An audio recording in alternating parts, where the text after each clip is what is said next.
స్థానికంగా సమస్యలు ఏమున్నాయి? వైసీపీ వచ్చిన తర్వాత కూడా తీరని సమస్యలు ఇంకా ఉన్నాయి, పట్టించుకోవట్లేదు వైసీపీ అన్న ఏమన్నా ఉన్నాయా? రోడ్లు ఎక్కడ ఉన్నాయండి?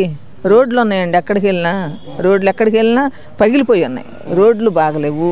ఆయన మరి జగనన్న కాలనీలు స్థలం అని ఇచ్చాడు.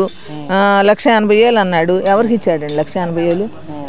ఎవరికి ఇవ్వలేదు. ఆయన పట్టాలు మొన్న పట్టాలని పట్టాలు ఇచ్చాడు. ఏది కూడా ఆయన వల్ల కాలేదండి. చెప్పినవి ఒక్కటి కూడా ఇది అయింది ఇది కాలేదు అనుకోవటానికి లేదు. ఏది ఒక్కటి కూడా కాలేదు.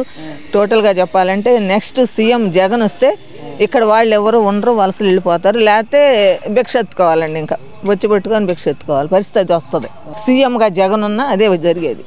ఇక్కడ వాళ్ళు సరిగ్గా చేయట్లా. ఆయన ఎమ్మెల్యేలు ఎవరు ఏం చేస్తున్నారండి? ఎవరు ఏం చేయట్లా. ఇప్పుడు కోనారాపతి గారు ఏదో కొన్ని రోడ్లు వేసారండి. దానికి ఆయన కొంచెం ఆదాయం వస్తుంది కాబట్టి ఆ రోడ్డు వేశారు. లేకపోతే అది కూడా రోడ్డు వేయకపోవచ్చు. తన సంపాదన కోసం వేసుకున్నారు.